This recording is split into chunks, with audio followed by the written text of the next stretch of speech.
최초로 LTE를 상용화한 나라, 또 세계에서 가장 빠른 인터넷 인프라를 구축한 나라, 스마트폰 보급률 세계 1위. 네, 세계가 인정하는 IT 강국 대한민국을 나타내는 말들이죠. 하지만 지금은 이런 수식어들이 무색합니다. 잊을만 하면 찾아오는 개인정보 유출 사건에 이미 국민 대부분의 정보가 인터넷 어딘가에 떠돌고 있기 때문인데요. 너무 많은 개인정보 유출로 인해서 개인정보가 공공정보라는 말까지 나돌고 있는 지금. 스팸 문자의 보이스피싱에 불법 대포 통장 발급에도 사용되는 내 개인정보. 2, 3차 범죄로 이어지지 않기 위해선 어떻게 해야 할까요? 오늘은 개인정보보호법에 대한 다양한 궁금증들을 풀어보겠습니다. 아는 만큼 보인다, 이럴 땐 이런 법. 내가 원하는 정보를 얻기 위해 반드시 거쳐야 하는 관문. 제3정보 동의서. 하자니 찝찝하고 안 하자니 불편하다. 정보 한 번 유출에 쌓이는 대출 전화와 스팸 메시지, 보이스피싱까지. 내 정보 어디까지 간 거니? 너무 쉽게 노출되는 개인정보들. 어떻게 해야 스스로 지킬 수 있을까? 개인정보에 대한 모든 법을 이럴 땐 이런 법에서 알아보자. 네, 오늘의 주제는 바로 개인정보보호법입니다. 하루에도 몇 통씩 받는 스팸 메시지에 도대체 내 정보를 어떻게 알게 된 건지 따지고 싶지만 일일이 대응하기도 지치는데요. 개인정보를 보호할 수 있는 방법은 무엇이고 또 개인정보가 유출됐을 때 대처는 어떻게 하면 되는지 오늘 법무법인 1호 대표 박병규 변호사 그리고 법령정보관리원 김은관 사회법령팀장과 함께 얘기 나눠보겠습니다. 어서 오세요. 반갑습니다. 네. 저 오늘 이렇게 남성 두 분과 함께 방송을 하게 돼서 저는 굉장히 기쁜데요. 오늘 변호사님 표정이 좀 어두우시네요. 네, 만족합니다. 네, 형식적인 답변 감사합니다. 네. 자, 개인정보라고 하면요, 뭐 흔히 이름이나 전화번호, 뭐 주소 이 정도로 알고 있는데요. 법적으로 보호받을 수 있는 개인정보 보호의 범위 어떻게 되나요? 네, 먼저 개인정보의 개념부터 설명을 드리도록 하겠습니다. 네. 개인정보란 살아있는 개인에 관한 정보로서 성명, 주민등록번호 및 영상 등을 통해서 개인을 알아볼 수 있는 정보를 말하는데요. 이 개인정보에는 해당 정보만으로는 특정 개인을 알아볼 수 없다고 하더라도 다른 정보와 쉽게 결합해서 알아볼 수 있는 것들을 포함하고 있습니다. 네. 성명이나 주민등록번호와 같은 인적 정보, 그리고 얼굴이나 지문 같은 신체적 정보, 그리고 웹사이트의 검색 내역이나 그 가치관 등의 정신적 정보, 그리고 전과 기록이나 병역 기록, 근로 경력 등의 사회적 정보, 그리고 소득이나 신용카드 정보와 같은 경제적 정보 등이 있고요. 그리고 학력, 성적, 그리고 생활기록부 같은 교육 정보, 기타 그 외에도 뭐 IP 주소와 개인 위치 정보 등도 개인 정보에 포함된다고 할 것입니다. 와, 뭐 키, 몸무게, 성적까지 그 개인정보의 범위가 엄청나군요. 네, 이번에 새로 알았습니다. 그런데 뭐 홈페이지나 어떤 사이트에 회원 가입을 하려고 하면요, 거기 꼭 나와 있는 질문이 있더라고요. 항상 제3정보 동의약관에 동의하느냐 안 하느냐 이런 질문이 있는데 사실 여기에 체크를 안 하면 가입 자체가 안 돼서 항상 체크를 하곤 하는데 이거는 왜 담고 있는 건가요? 네, 그건 개인정보보호법에 규정이 되어 있어서 그렇습니다. 개인정보보호법에 따르면은 개인정보 처리자가 개인정보를 수집하기 위해서는 정보 주체의 동의를 얻거나 법령 등의 특별한 사정이 있는 경우에만 그 개인정보를 수집하도록 되어 있습니다. 네. 그렇기 때문에 지금 법령 등의 특별한 사정이 있는 경우가 아니기 때문에 그 개인정보 주체의 동의를 얻어서 웹사이트나 인터넷 사이트에 가입을 할 수 있게 있는 것입니다. 그럼 궁금한 게요. 이 약관에 동의함으로써 기업이나 사이트가 구체적으로 얻는 어떤 이익이 있을 것 같은데 그 어떤 건가요? 네, 상당한 이익이 있죠. 네. 그러니까 저희가 개인정보 이용 수집에 동의를 하게 되면 기업은 그 정보를 활용함으로써 특히 대기업인 경우에는 계열사에서 정보를 활용할 수가 있습니다. 네. 활용함으로써 막대한 이익을 얻는 건데요. 예를 들어서 이동통신사에 저희가 무료 와이파이를 사용하게 되는 경우에 동의를 하게 되죠. 네. 동의하면 그 이통사는 계열사에 그 정보를 주게 되고 그 계열사는 그 정보를 통해서 많은 마케팅을 통해서 막대한 이윤을 창출하게 되는 겁니다. 근데 요즘 보이스피싱이 굉장히 많잖아요. 네. 근데 만약에 이렇게 제3자가 제공한 내 개인정보로 보이스피싱을 당했다. 이렇게 된 경우에는 어떤 보상을 받을 수 있나요? 예방이 최선이겠지만 배상을 받을 수는 있습니다. 네. 근데 예방을 받으려면 피해자가 손해 그리고 피해 등을 모두 입증해야 되기 때문에 실제로 재판에 들어가면 배상을 받기가 상당히 어려운 부분이 있습니다. 그래서 지난 2014년 카드 3사 대란 이후에 예. 국회에서 개인정보보호법 등을 개정 보완했습니다. 그래서 특히 두 가지 중요한 제도가 들어왔는데요. 그 하나가 먼저 법정 손해배상 제도이고 두 번째가 징벌적 손해배상 제도입니다. 네. 법정 손해배상 제도 특징은 피해자가 손해액을 입증하지 못했다 하더라도 300만 원을 한도로 해서 배상을 할 수 있게끔 하는 제도를 만들었고요. 네. 두 번째 징벌적 손해배상은 그 회사에 사회적 책임을 물어서 손해액의 3배를 한도로 해서 손해배상을 하게끔 하는 제도를 만들었습니다. 네. 근데 문제는 그러니까 법정 손해배상 제도는 금액이 300만 원 너무 작고요. 그리고 징벌적 손해배상인 경우에도 기본적으로 피해자가 손해를 입증해야 된다는 이런 문제점이 있습니다. 네, 이런 보이스피싱 사례가 더 늘어나고 있는 만큼 이런 법적 제도도 좀 보완이 돼야 되겠네요. 많이 보완이 돼야 될 것 같습니다. 네. 자, 그리고 또 방송 보는 분들 중에는 개인정보 처리자의 입장인 경우도 있을 텐데요. 만약에 정보 유출이 확인됐다, 그러면 개인정보를 처리하는 입장에서는 어떤 조치를 취해야 하는 건가요? 네, 개인정보 처리자는 개인정보가 유출되었다는 것을 알게 된 때에 그 해당 정보 주체에게 유출된 개인정보의 항목, 유출된 시점과 경위, 유출로 인해서 발생할 수 있는 피해를 최소화하기 위해서 정보 주체가 할 수 있는 방법에 관한 정보, 개인정보 처리자의 대응 조치 및 피해 구제 절차, 그리고 정보 주체에게 피해가 발생한 경우 신고 등을 접수할 수 있는 담당 부서 및 연락처 등을 알려야 됩니다. 또 개인정보가 유출된 경우 피해를 최소화하기 위한 대책을 마련하고 필요한 조치를 취해야 되는데요. 특히 그 10,000명 이상의 개인정보가 유출된 경우에는 그 위의 통지 그리고 조치 결과를 행정자치부 장관이나 한국인터넷진흥원에 신고를 하도록 되어 있습니다. 이를 위반한 경우에는 네. 3천만 원 이하의 과태료가 부과됩니다. 자, 그런데 또 대출 관련 업체에 한번 상담을 하고 나면 그 대출 관련 뭐 전화나 스팸 전화가 몇 통씩 하루에도 오게 된다라는 얘기를 들은 적이 있거든요. 이렇게 대출 관련 상담을 받는다고 해서 내 개인정보가 다른 데로 유출이 될 수 있는 건지, 만약에 이렇게 해서 스팸 전화가 계속 온다면 어떤 또 법적 대응을 할 수 있는 건지 궁금하네요. 법적 대응이 쉬운 건 아닙니다. 예. 그러니까 굳이 이제 형법적 대응으로 본다고 하면 최근 대법원 판례를 하나 소개한다고 하면 대출업체 직원이 그 채무자, 개인 사업자한테 계속 독촉 전화를 하면서 수백 통의 전화를 했습니다. 그러니까 참다 못해서 네. 이 사람이 형사 고소를 했고 결국 대법원은 업무 방해의 결과를 초래했다고 보아서 업무 방해죄로 처벌한 사안이 있습니다. 네. 근데 문제는 이 사안은 수백 통의 전화, 너무나 가혹한 거죠. 그러네요. 그러니까 그래서 한 20번, 과연 30번 했을 때 업무 방해죄가 되는가에 대해서 한번 고민을 해봐야 되겠지만 네. 이 정도로 심각한 업무 방해 수준이 아닌 이상 처벌이 안 되기 때문에 실제로 피해자만 억울한 경우가 많이 있습니다. 그리고 추가로 아까 뭐 이 부분에 대해서 규제하거나 따질 수 있는 방법에 대해서 본다고 하면 네.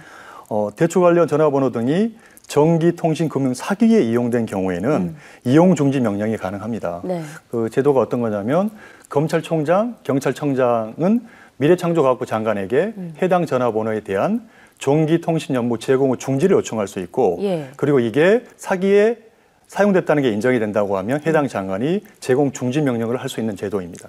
네, 그러니까 내 전화번호가 대출 관련 뭐 피해를 입었다고 한다면 검찰총장 그리고 경찰청장, 금융감독원장에까지 이렇게 범위가 커질 수 있는 거군요. 일반적으로 커지는 건 아니고요. 예. 저희가 이제 피해를 입었을 때 형사 고소나 고발을 통해서 관할 경찰서 등에서 이 번호가 사기에 이용된 게 확인이 되었을 때 그 네. 절차를 거쳐서 가능한 겁니다. 그러니까 무조건 되는 건 아니고 예. 간단한 문제는 아닐 수 있습니다. 네, 그래서 이런 개인정보 유출 피해를 막고자 개인정보가 유출된 피해자는 주민번호를 바꿀 수 있게 됐다고 하던데요. 어떤 과정을 거쳐야 하는 건가요? 네, 그 주민등록번호의 유출로 인해서 국민들이 굉장히 많은 불안감을 가지고 계신데요. 네. 이에 따라서 올해 5월 30일부터 주민등록번호 유출로 인해서 생명, 신체 또는 재산에 대한 피해를 입을 우려가 있다고 인정되는 경우에는 주민등록번호 변경위원회의 결정에 따라서 주민등록번호를 변경할 수 있도록 그 시행될 예정입니다. 이에 따라서 주민등록번호 총 13자리 중에 그 앞에 생년월일 부분과 뒤에 첫 자리 부분을 제외한 나머지 6자리 부분을 변경할 수 있도록 하게 되었는데요. 네. 변경 신청은 그 해당 지역의 읍면동 주민센터에서 할 수 있고요. 신청자가 주민등록번호 유출에 따른 피해랑 그 우려를 입증할 수 있는 자료를 첨부한 변경 신청서를 같이 제출을 해야 되고요. 제출을 하게 되면 위원회의 심사를 거쳐서 변경 결정을 받은 후에 주민등록번호를 변경할 수 있게 됩니다.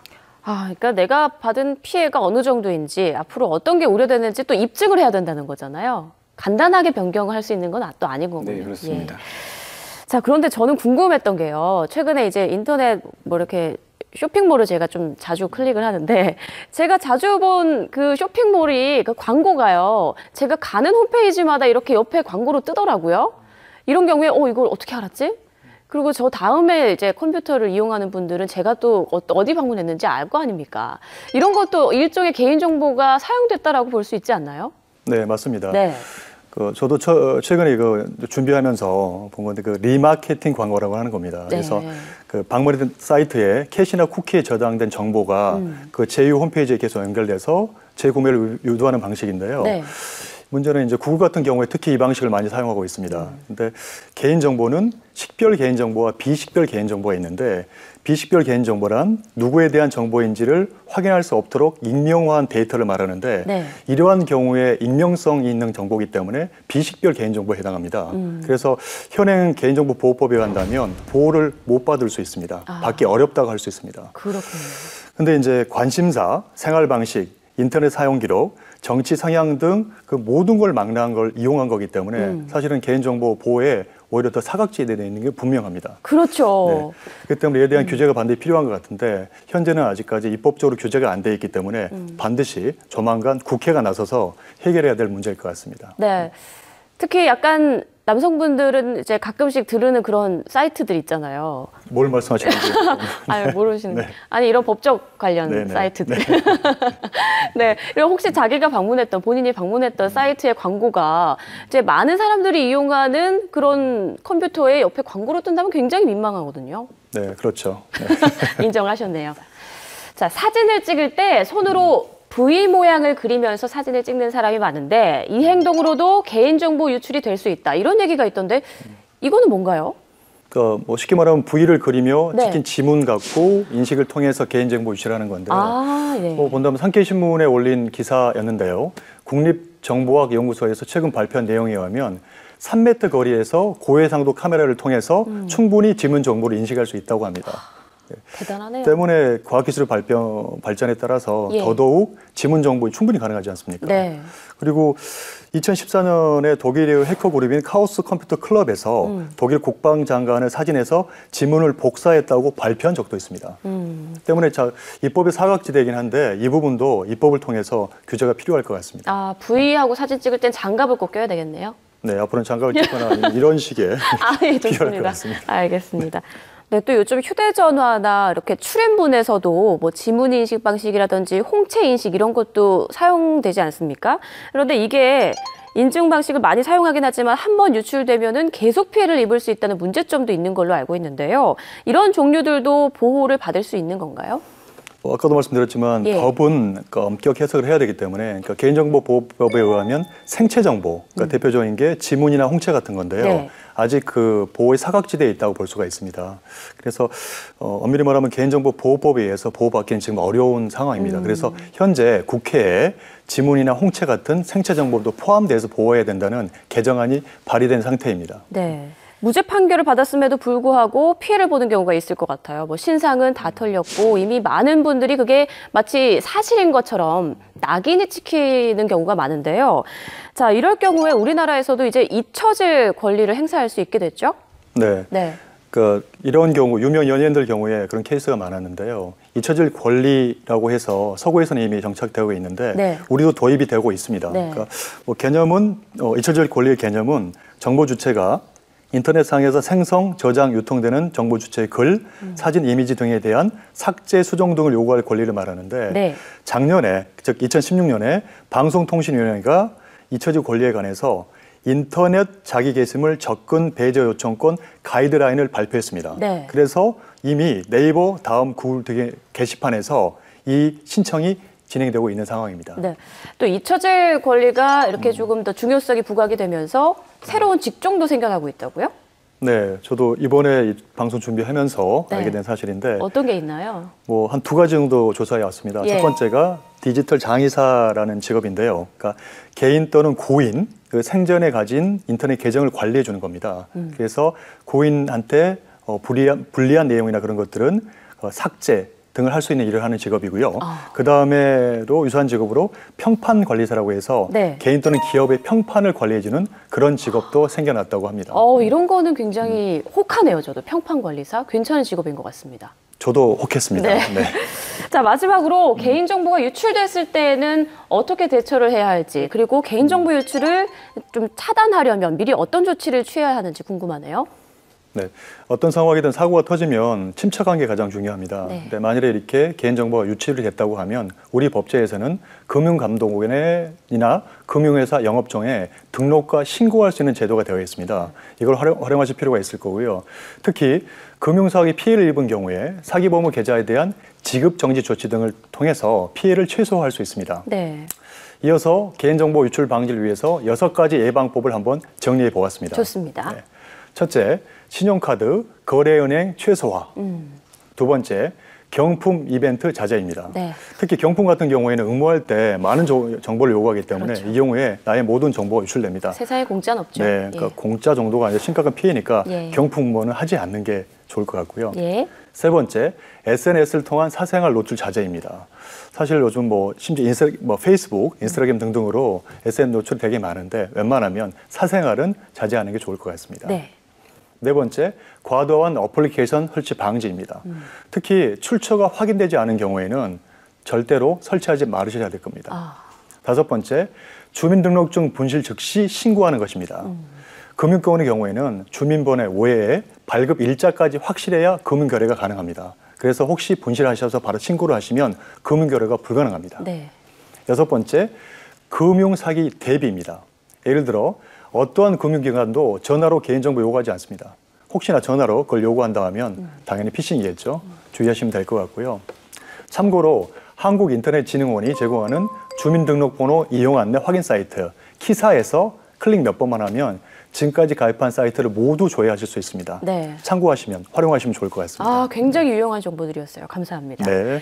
자, 정보 보호를 위한 작은 습관, 어쩌면 우리가 알면서도 좀 실천하지 못하고 있는 것들이 많죠.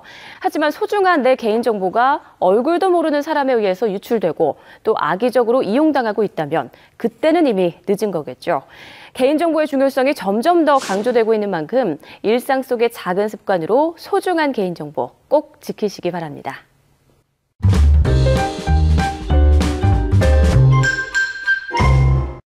자, 이번에는 새롭게 시행되는 시행 법령에 대해서 알아보겠습니다. 팀장님, 이번에 어떤 법이 새롭게 마련되죠? 네, 자세한 내용은 만화로 준비했습니다. 화면으로 보시죠. 기우는 걱정왕. 엄마, 큰일 났어요. 무슨 일인데? 걱정이 많아서 잠을 잘 수가 없어요. 응? 무슨 걱정? 자고 있는 동안 외계인이 지구를 침공하면 어떡하죠? 잔말 말고 그냥 자라. 참, 외계인 대신 네 사촌동생이 침공을 하겠구나. 이번 설에는 우리 집에서 차례를 지내거든.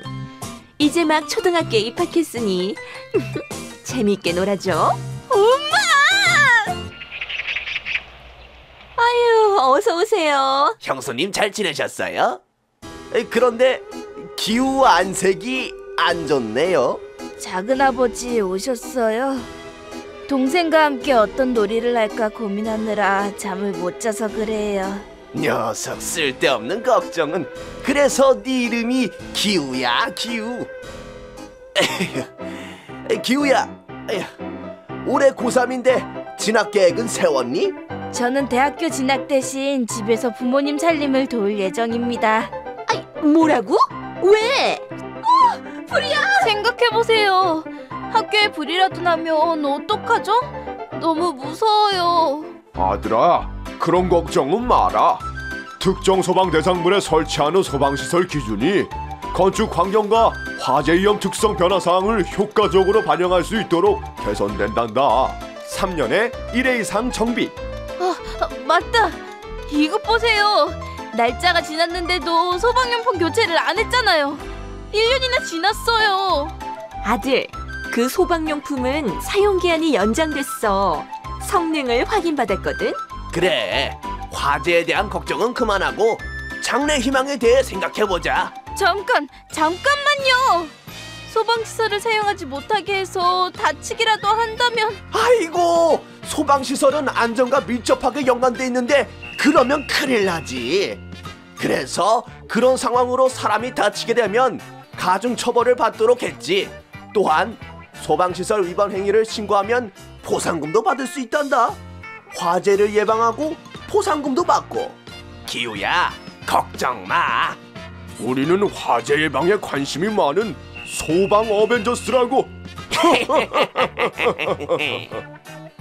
특정 소방 대상물의 관계인이 소방시설의 기능과 성능에 지장을 줄 수 있는 폐쇄, 차단 행위로 사람을 상해 또는 사망에 이르게 하면 가중처벌을 받습니다.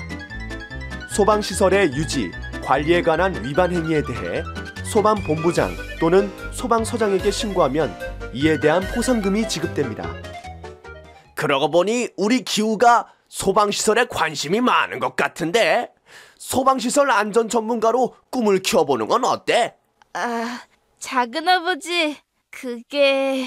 아빠! 기호 형방에서 발견했는데 이게 뭐예요? 이건 성적표 같은데 성적이 화재만큼 위험해 보이는구나. 어머, 이게 뭐야? 역시 찾아냈구나. 내 걱정이 맞았어. 다음 순서는 분명히 엄마의 등짝 스매싱일 거야. 결국 걱정했던 일이 벌어졌구나. 화재 예방, 소방시설 설치, 유지 및 안전관리에 관한 법률이 작년 1월 27일에 개정이 되었고요. 1년의 유예기간을 거쳐서 28일부터 시행이 되었습니다. 다양한 건물 유형과 화재 원인을 포괄하는 특정 소방 대상물에 화재가 발생을 하게 되면 대형 사고로 이어져서 국민의 생명이나 신체, 재산을 위협할 수 있는 그런 점에서 특정 소방 대상물에 대한 엄격한 유지 관리와 함께 안전 기준을 정비하는 것이 중요한 과제입니다. 따라서 선제적으로 화재 위험의 변화를 검토하고 소방시설을 정비한 한편 유지 관리 의무 위반에 대한 신고를 활성화하고 위반 행위로 그 사상의 결과가 야기된 경우에는 관계인을 가중처벌하도록 하며 내용 연수를 경과한 소방용품을 원칙적으로 교체하도록 하는 등 국민의 안전을 도모하도록 하였습니다. 네.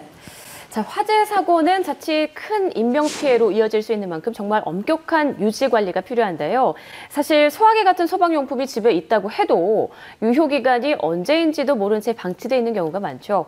또 스프링클러는 없는 곳도 많아서 화재 시 제대로 대처하지 못하는 경우가 많았습니다. 앞으로는 이 소화 설비 설치가 의무화된다고 하니까 정말 마음이 놓입니다. 자, 그리고 소화기의 경우에는 제조일로부터 10년이 경과하면 의무적으로 교체해야 한다는 것 잊지 마시기 바랍니다.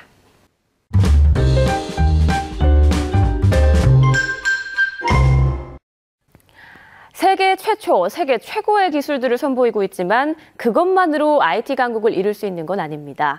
온라인만큼 익명성이 강하고 보안이 취약한 분야도 없는데요.